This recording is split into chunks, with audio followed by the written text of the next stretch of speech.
नमस्कार विद्यार्थियों, आज हम करेंगे पॉलिटिकल साइंस में लेसन नंबर 3। पहले 2 लेसन हो चुके हैं, आज पढ़ेंगे लेसन नंबर 3, समकालीन विश्व में अमेरिका वर्चस्व। बिल्कुल हम नोट्स के हिसाब से पढ़ेंगे। विद्यार्थियों, कई बोर्ड्स के अंदर पाठों को हटाया गया है, तो विद्यार्थियों जो सिलेबस आपको लिखाया गया है आप उसी हिसाब से याद कीजिएगा। आपको एक्स्ट्रा लेसन पढ़ने की कोई ज़रूरत नहीं है।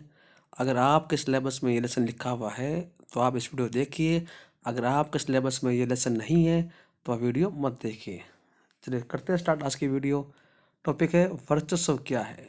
वर्चस्व का मतलब एक ऐसी कंडीशन जिसमें कोई भी देश विश्व में बाकी देशों के मुकाबले मजबूत कंडीशन में हो। अमेरिकी वर्चस्व का मतलब यही है कि अमेरिका बाकी देशों के मुकाबले ताकतवर क्या है, अधिक है। ये ताकत उसे आर्थिक रूप से, राजनीतिक रूप से और सांस्कृतिक रूप से मिली हुई है। ऐसा क्यों हुआ? क्यों शीत युद्ध जब चल रहा था तो पूरा विश्व अमेरिका और सोवियत संघ के हाथों बंट चुका था, लेकिन शक्ति का संतुलन बना रहा। लेकिन जब सोवियत संघ ही टूट गया तो पूरे विश्व में एक ही देश बचा था, वो था अमेरिका। तो विश्व में शक्ति संतुलन क्या हो गया, समाप्त हो गया और अमेरिका अकेली क्या बन गया, महाशक्ति बन गया। ऐसी कंडीशन में अब वह विश्व में अपनी मर्जी चला रहा था और उसको रोकने वाला कोई नहीं था। इसी कंडीशन को अमेरिकी वर्चस्व कहा गया है। ऑपरेशन डेजर्ट स्टॉर्म ये क्या है? अगस्त 1990 में इराक ने कुवैत पर कब्जा कर लिया। इराक को समझाने की कोशिश की गई लेकिन इराक नहीं माना। नाम मानने के कारण यूएनओ ने एक फैसला किया और इराक पर बल प्रयोग की परमिशन दे दी। यूएनओ के इसी अभियान को ऑपरेशन डेजर्ट स्टॉर्म कहते हैं। यूएनओ की सेना को इराक पर हमला करने भेजा गया। ये सेना वैसे तो 34 देशों को मिलाकर सेना बनी थी, लेकिन इसमें 75% सिपाही थे वो अमेरिका के थे। यहाँ तक कि सेना के जनरल भी अमेरिका से थे। सद्दाम हुसैन उस समय इराक के राष्ट्रपति थे। उन्होंने कहा था ये जंग 100 जंग के बराबर होगी, मतलब उनको हराना बहुत मुश्किल होगा। पर ऐसा कुछ नहीं हुआ। इराक कुछ ही दिनों में हार गया और उसे कुवैत से अपनी सेना को निकालना पड़ा। इस युद्ध के दौरान अमेरिका ने अपनी शक्ति का प्रदर्शन किया। इस युद्ध में अमेरिका ने स्मार्ट बम का प्रयोग किया, इसीलिए इसे कंप्यूटर युद्ध भी कहते हैं। और साथ साथ इस युद्ध का टीवी पर लाइव प्रसारण भी किया गया। इसी कारण इसे वीडियो गेम वॉर भी कहते हैं। वीडियो गेम वॉर क्यों कहते हैं? क्योंकि इस युद्ध का प्रसारण पूरे वर्ल्ड में मुख्य मुख्य टीवियों पर किया गया था। यूएनओ द्वारा किए गए इस फैसले को नाटक इसलिए बोला कि क्योंकि इससे पहले कभी भी यूएनओ ने इस तरह का फैसला कभी नहीं किया था।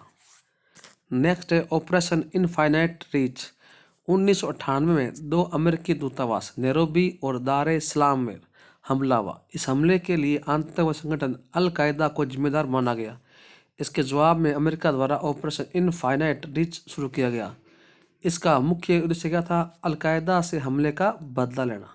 इस ऑपरेशन के तहत अल कायदा के ठिकानों पर क्रूज मिसाइल से हमला किया गया और इस हमले के लिए यूएनओ से अनुमति भी नहीं ली गई। इस हमले के कारण बहुत सारे लोग बेगुनाह ही मारे गए। इस वजह से अमेरिका की बहुत ज़्यादा क्या हुई, आलोचना पूरे वर्ल्ड में हुई थी। नेक्स्ट है ऑपरेशन एंड्यूरिंग फ्रीडम। 11 सितंबर 2001 को अलग अलग अरब देशों के लगभग 19 अपहरणकर्ताओं ने अमेरिका के 4 विमानों पर कब्जा कर लिया और वह इन विमानों को लेकर अमेरिका के मुख्य इमारतों की तरफ उड़ाकर लाए। इसमें 2 विमान न्यूयॉर्क के अंदर वर्ल्ड ट्रेड सेंटर है, उसके 2 टावर है, उत्तरी टावर और दक्षिण टावर, वहां से टकरा गए। तीसरा विमान वर्जीनिया में स्थित पेंटागन से टकराया, जहां अमेरिका का रक्षा मुख्यालय है। चौथा विमान कांग्रेस की मुख्य इमारत से टकराना था। विद्यार्थियों को आपको बता दूं मैं कि अमेरिका में जो संसद है उसे ही कांग्रेस बोलते हैं। आप कहीं कांग्रेस पार्टी मत समझ लेना। हाँ, पर यहाँ के हुआ वो पेंसिल्वेनिया में एक खेत में गिर गया, इसीलिए इस हमले को 9/11 भी कहते हैं। इसके परिणाम क्या हुआ? अमेरिका पर होने वाला सबसे बड़ा हमला था। लगभग 3000 लोग मारे गए और ऑपरेशन एंड्यूरिंग फ्रीडम की शुरुआत हुई। ये उन सभी लोगों के खिलाफ चलाया गया जिन पर 9/11 का शक था। इसका मुख्य निशाना अल कायदा और तालिबान को माना गया। इस ऑपरेशन के तहत अमेरिका ने पूरे विश्व में आतंकवादियों को गिरफ्तार किया, लोगों को खुफिया जेलों में रखा गया और किसी भी तरह से उन कैदियों से मिलने की परमिशन नहीं दी गई।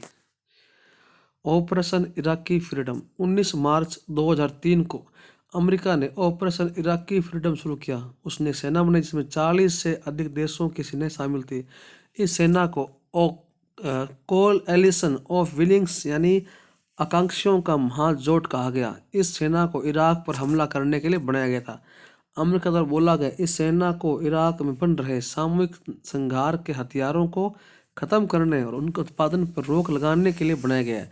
पर हमले के बाद इराक में कोई ऐसा हथियार नहीं मिला, इसलिए माना गया है इस हमले का उद्देश्य अमेरिका का एक था, वो था इराक के तेल भंडारों पर कब्जा करना। इस हमले के लिए अमेरिका ने यूएनओ से परमिशन नहीं ली। नेक्स्ट, ऑपरेशन इराकी फ्रीडम के परिणाम। इराक में क्या हुआ? अमेरिका के खिलाफ विद्रोह की शुरुआत हो गई। अमेरिका के लगभग 3000 और इराक के बहुत सारे सैनिक इस युद्ध में मारे गए। अमेरिका के इस कदम की पूरे विश्व ने आलोचना की। नेक्स्ट टॉपिक है अमेरिका का वर्चस्व, मतलब अमेरिका पूरे वर्ल्ड में क्यों छाया हुआ है? क्यों छाया? पहला नंबर है आर्थिक वर्चस्व, मतलब ये विश्व की सबसे बड़ी अर्थव्यवस्था है।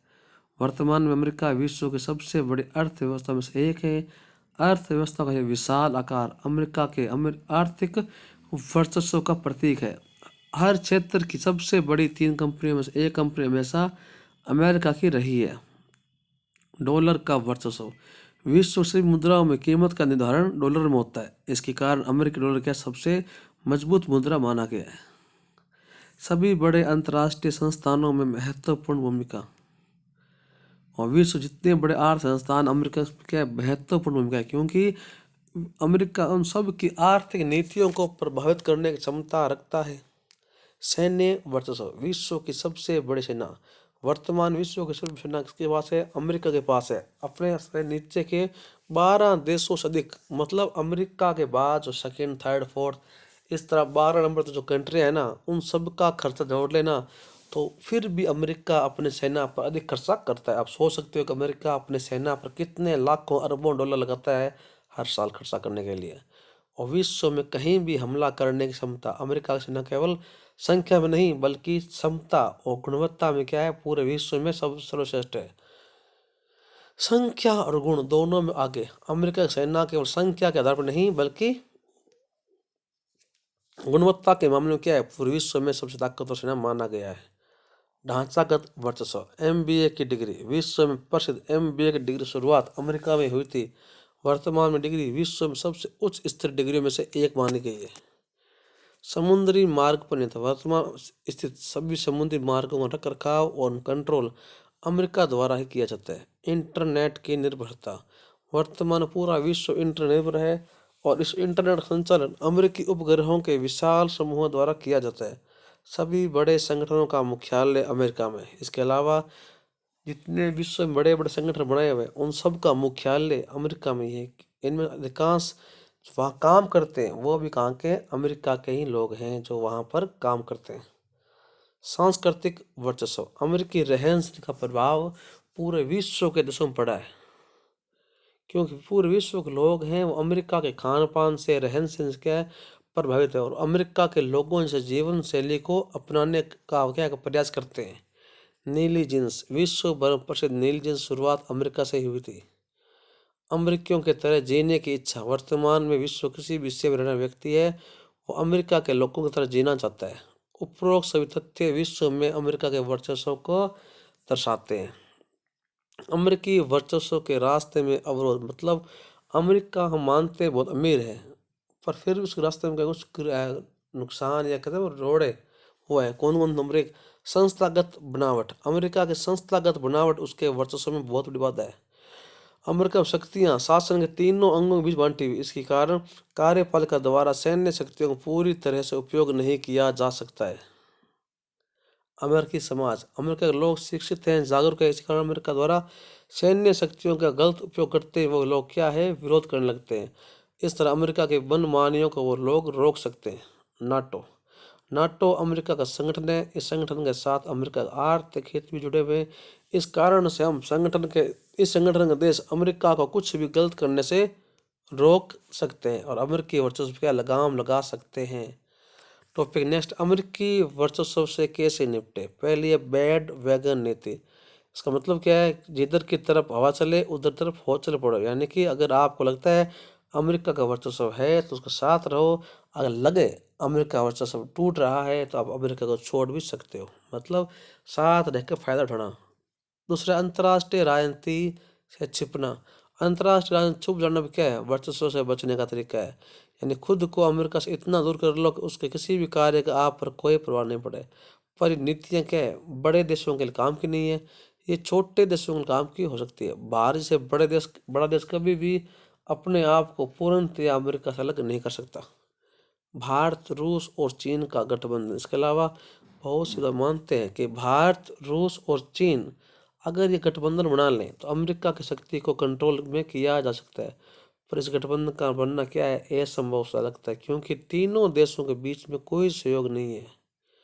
बुद्धिजीवियों का गठबंधन। मीडिया के लोगों, अमेरिका के नागरिकों, बुद्धिजीवियों को लेकर एक संगठन बनाया जा सकता है जो कि अमेरिका की नीतियों की समीक्षा करे। मतलब एक ऐसा ग्रुप होना चाहिए जो क्या है, अमेरिका सरकार के कामों की आलोचना करे, कमियां निकाले, उसके सही फैसलों का समर्थन और गलत फैसलों का विरोध कर सके।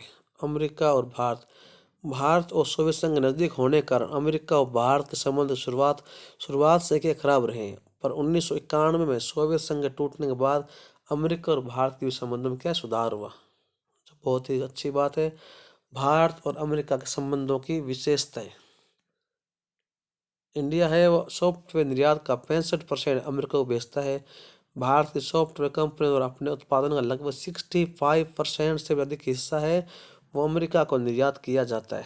अमेरिकी कंपनी बोइंग के 35% कर्मचारी इंडियन हैं। इसके अलावा अमेरिका की विमान कंपनी नाम है बोइंग, उसमें काम करने वाले लगभग 35% लोग हैं वो इंडिया से आते हैं, मतलब इंडिया के लोग वहाँ काम करते हैं। 3 लाख से ज़्यादा भारतीय सिलिकॉन वैली में कार्यरत। अमेरिका का IT हब कहे जाने वाले सिलिकॉन वैली में 3 लाख से भी ज़्यादा कर्मचारी है वो इंडियंस हैं जो वहाँ काम कर रहे हैं।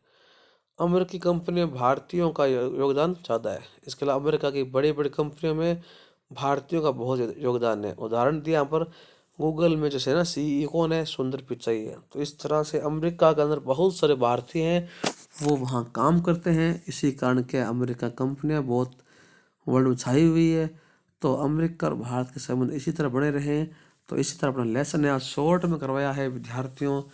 आज जो हमने कुछ नया प्रयास किया है वो अगर आप अच्छा लगे तो वीडियो को शेयर कीजिएगा, लाइक कीजिएगा, कमेंट कीजिएगा, और अभी तक आपने चैनल को सब्सक्राइब नहीं किया है तो सब्सक्राइब भी कर दीजिएगा। धन्यवाद।